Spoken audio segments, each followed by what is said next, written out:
வணக்கம். இன்றைய மாவட்ட செய்திகள். சபரிமலைக்கு செல்லும் ஐயப்ப பக்தர்கள் தரிசனம் செய்ய வரிசையில் நின்றுதான் செல்ல வேண்டும். கடந்த ஐப்பசி மாத பூஜையின் போது வரிசையில் நிற்காமல் குறுக்கு வழியில் சென்று சாமி தரிசனம் செய்ய ஏற்பாடு செய்வதாக கூறி பண மோசடி செய்ததாக காசர்கோடு ஐயப்பா பக்தர் குழுவினர் தேவசம் போர்டு அதிகாரிகளிடம் புகார் கூறினர். இதுகுறித்து தேவசம் விஜிலன்ஸ் அதிகாரிகள் விசாரணை மேற்கொண்டனர். விசாரணையில் டோலி சுமந்து செல்லும் தொழிலாளர்கள் இடுக்கியைச் சேர்ந்த கண்ணன், ரகு ஆகியோர் மோசடியில் ஈடுபட்டது தெரியவந்தது. காசர்கோடு ஐயப்பா பக்தர் குழுவினரிடம் 10,000 ரூபாய் வாங்கிக் கொண்டு சபரிமலை ஐயப்பன் கோயில் 18 படிகளுக்கு முன்புள்ள வாபர் நடை அருகே பக்தர்களை நிறுத்திவிட்டு அங்கிருந்து மாயமானது அம்பலமானது. பம்பை போலீசார் இருவரையும் கைது செய்தனர்.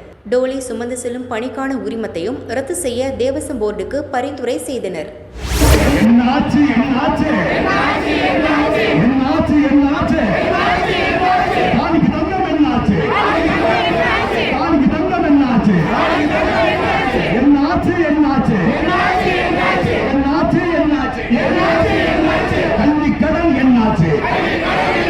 எங்கவல்லி, தம்மம்பட்டி மற்றும் செந்தாரப்பட்டி பேரூராட்சி நிர்வாகத்தில் ஊழல் கொடிகட்டி பறப்பதாக குற்றச்சாட்டு எழுந்துள்ளது. பேரூராட்சி நிர்வாக சீர்கேட்டை கண்டித்து அதிமுக சார்பில் கண்டன ஆர்ப்பாட்டம் தம்மம்பட்டி பஸ் ஸ்டாண்ட் அருகே நடந்தது. எம்எல்ஏ இளங்கோவன் தலைமை வகித்தார். பேரூராட்சிகளில் நடைபெறும் ஊழல் முறைகேடுகள் மற்றும் நிர்வாக சீர்கேடுகளை கண்டித்தும் மின்சார கட்டணம் மற்றும் குடிநீர் கட்டண உயர்வை எதிர்த்தும் அதிமுகவினர் கண்டன முழக்கங்கள் எழுப்பினர். மக்கள் வரிப்பணத்தை திமுகவினர் கொள்ளையடித்து வருகின்றனர். இதை கண்டித்து மக்கள் குரல் கொடுக்க வேண்டும் என எம்எல்ஏ இளங்கோவன் பேசினார். இந்த 2 பேரூராட்சி திராவிட முன்னேற்ற கழகத்துடைய தலைவர் வந்து ஒருத்தருக்கு வெக்க மானம் சூழ்நிலை இருந்தால் நீங்கள் பதவி ராஜினாமா செய்ய வேண்டும். எதற்காக இந்த ஆர்ப்பாட்டம்? அனைத்து அண்ணா திராவிட முன்னேற்ற கழகத்துக்காரர்கள் வீட்டு வரி ஏற்றுவதற்காக இந்த ஆர்ப்பாட்டம் அல்ல. இன்று வந்திருக்கின்ற தாய்மார்களுக்காக குடிநீர் கட்டணத்தை ஏற்றுவதற்காக இந்த ஆர்ப்பாட்டம் அல்ல. இங்கே வந்திருக்கின்ற அண்ணா திராவிட முன்னேற்ற கழகத்துடைய தொண்டனுடைய குப்பையை ஏற்றுவதற்காக ஆர்ப்பாட்டம் அல்ல. நண்பர்களை நினைத்து பாருங்கள், வியாபாரிகளை நினைத்து பாருங்கள். திராவிட முன்னேற்ற கழகத்துடைய நாட்டுடைய முதலமைச்சர்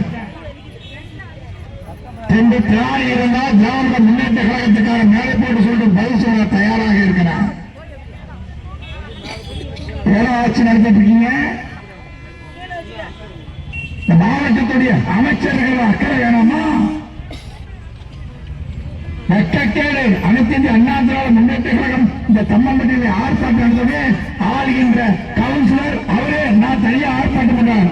ஆட்சி எடுத்து ஆளுகின்ற கவுன்சிலரே ஆர்ப்பாட்டம் செய்கின்ற நகராட்சி பேரூராட்சி என்றால் அது தம்மம்பட்டி பேரூராட்சி மறந்து நடக்கிறார்.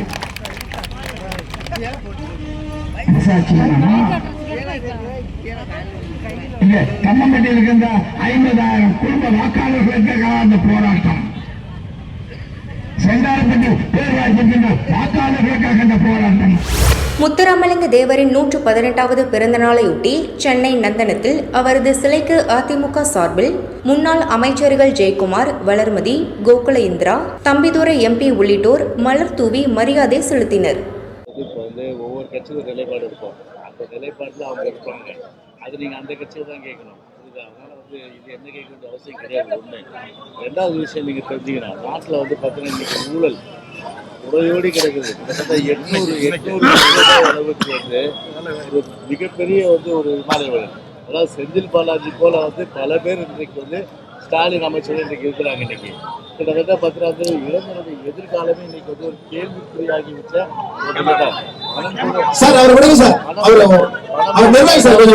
பணம் கொடுத்தால்தான் அளவுக்கு இன்றைக்கு நிலைமை இருப்பதால் இன்றைக்கு இளைஞர்கள் இன்றைக்கு மிக மிக அவருடைய எதிர்காலமே கேள்விக்குறியாகிவிட்டது.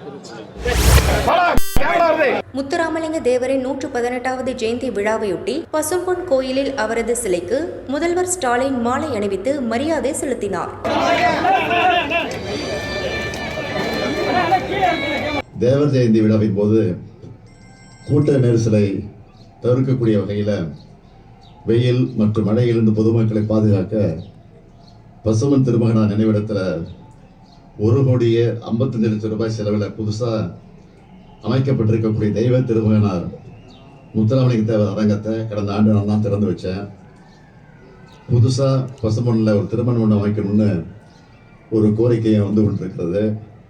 அந்த கோரிக்கையை உடனடியாக ஏற்று 3 கோடி ரூபாய் மதிப்பீட்டில் தேவர் திருமங்களார் பெயரில் திருமண மண்டபம் அமைக்கப்படும் என்று இந்த நேரத்தில் நான் உறுதியளிக்கிறேன். பசும்பொன் திருமணரை பற்றி தலைவர் கலைஞர் அவர்கள் குறிப்பிடும் போது, வீரராக பிறந்தார், வீரராக வாழ்ந்தார், வீரராக மறைந்தார், ஏன் மறைவுக்கு பிறகு வீரராக போற்றப்படுகிறார்னு சொல்லுவார். அத்தகைய பசும்பொன்னரை போற்றுவோம், வணங்குவோம். கமுதி தேவர்கள் 50 வருஷமா வந்து நிர்வாக குழு இல்லாமல் அவர் முன்னாள் முதல்வர் கருணாநிதி தான் வந்து அடிக்கல் நாட்டு தொடங்கியிருந்தார். 50 வருஷமா வந்து நிர்வாக குழு இல்லாமல் வளர்ச்சி அடையாமல் இருக்கு. அது கடந்த முறை வரும்போது அது நடவடிக்கை எடுக்கும்போது கடந்த முறை வரும்போது அதே நடவடிக்கை எடுக்க அரசு அது வந்து நடவடிக்கை இருக்கு. விரைவில் முடிப்பதற்கான முயற்சியை ஈடுபடுவோம். முன்னாள் முதலமைச்சர் எடப்பாடி பழனிசாமி வந்து முத்துராமி தேவர் வந்து பாரத ரத்னா விருது ரெக்கமெண்ட் பண்ணிட்டாரு. முத்துராமி தேவர் வந்து பாரத ரத்னா விருது தரணும் முதலமைச்சர் எடப்பாடி பழனிசாமி பரிந்துரை பண்ணிட்டாரு. நாங்கள் வழிமுறை காத்துட்டு இருக்கோம். ஒன்றும் பிரச்சனை இல்லை. காவிரி குண்டாறு வைகை திட்டம் வந்து கிடப்புல கிடக்கு, நிதி ஒதுக்கீடு சொல்லிட்டு விவசாயிகள் வந்து அடிக்கடி புகார் தெரிவிச்சிருக்காங்க. முதலமைச்சர்ட்டையும் கோரிக்கை வச்சு போராட்டம் அறிவிச்சாங்க. அது சம்பந்தமா கடந்தாண்டு நீங்க வரப்ப அந்த இணைப்பு திட்டத்தை உடனடியாக செய்ததா? உடனடியாக சொல்ல முயற்சியில் ஈடுபடுவோம்னு சொல்லியிருக்கிறோம். இப்போ சொல்ல முயற்சியில் ஈடுபட்டு இருக்கோம். வேற முயற்சி இருக்கோம். திருப்பூர் பல்லடம் அருகே இடுவாய் கிராமத்தில் மாநகராட்சி திடக்கழிவு மேலாண்மை மையம் அமைக்க மாநகராட்சி திட்டமிட்டது. ஆனால் கிராம மக்கள் இதற்கு எதிர்ப்பு தெரிவித்து போராட்டம் அறிவித்துள்ளனர். இதற்காக வேலம்பாளையம் பகுதியில் ஆலோசனை கூட்டம் நடைபெற்றது.